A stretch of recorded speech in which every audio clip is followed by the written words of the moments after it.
بسم اللہ الرحمن الرحیم۔ محترم ناظرین، آپ کو میری طرف سے خلوص بھرا سلام۔ آج ہم ایک ایسے سوال پر بات کرنے جا رہے ہیں جو اکثر و بیشتر ہر زبان سے سننے کو ملتا ہے۔ کیا سال 2024 ہی وہ سال ہے کہ جس سال دجال کا فتنہ پیدا ہوگا اور امام مہدی علیہ السلام کا ظہور ہوگا؟ دجال کا فتنہ امت مسلمہ کے لیے سب سے عظیم فتنہ قرار دیا گیا ہے۔ یہ وہ فتنہ ہے جو حضرت آدم علیہ السلام کی تخلیق سے لے کر قیامت کے قائم ہونے تک آنے والے تمام فتنوں میں سب سے بڑا فتنہ ہے۔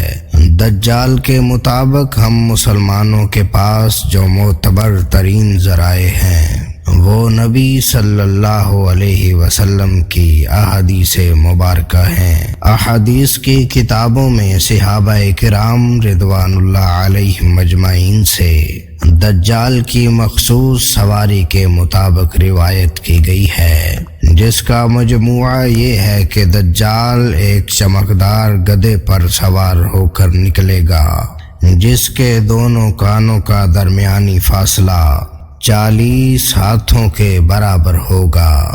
دجال اس گدھے پر سوار ہو کر سمندر میں اس طرح داخل ہوگا جیسے گھڑ سوار اپنے گھوڑے پر سوار ہو کر ایک دم ندی میں داخل ہو جاتا ہے۔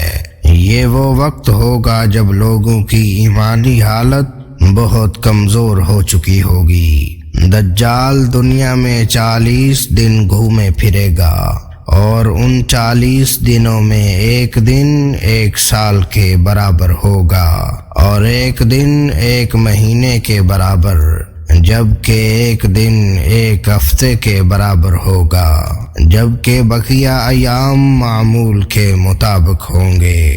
دجال کے لیے زمین سمیٹ دی جائے گی، یعنی وہ بہت تیز رفتاری سے سفر کرے گا اور سورج کے غروب ہونے کے مقام پر اس سے پہلے پہنچ جایا کرے گا۔ سمندر کا پانی اس کے تختوں تک پہنچے گا۔ دجال کے پاس 70,000 کی فوج ہوگی جس کے اوپر سبز رنگ کی چادریں ہوں گی، یہاں تک کہ وہ ابو المراق کے ٹیلے پر آ کر ٹھہر جائے گا۔ پھر وہ ایسی بلند آواز دے کر سب کو بلائے گا کہ اس کو زمین و آسمان کے درمیان ساری مخلوق سن لے گی۔ پھر دجال ان سب لوگوں سے کہے گا کہ تم لوگ میری عبادت کرو، میں تمہارا خدا ہوں۔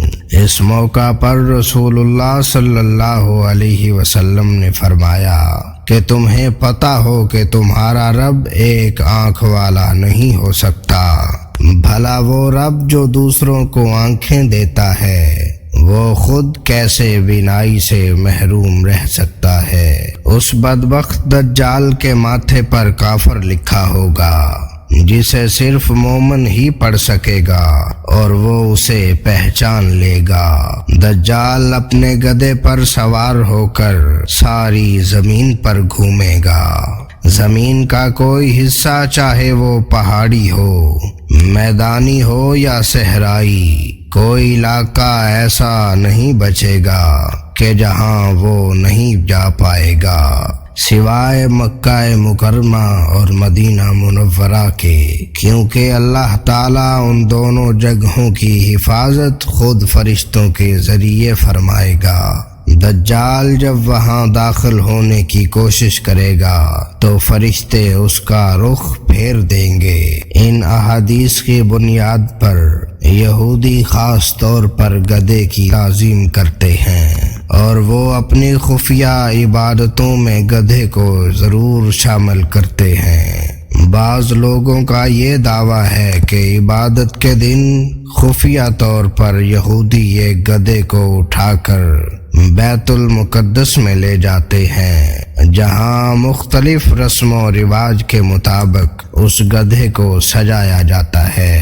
یہ تمام باتیں اس جانب اشارہ کرتی ہیں کہ خروج دجال کا وقت اب زیادہ دور نہیں، بلا شبہ یہ فتنوں کا دور ہے، اور اس وقت انسانیت دجال اور دجال کے قوتوں کے فتنہ عظیم کی طرف بڑھ رہی ہے، لہذا دجال کی قوتوں سے آگاہی رکھ کر ہی ہم اپنی نسلوں اور اپنے ایمان کی حفاظت کر سکتے ہیں۔ اللہ پاک ہمیں اور ہماری آنے والی سب نسلوں کو دجال کے فتنوں سے محفوظ رکھے، آمین یا رب العالمین۔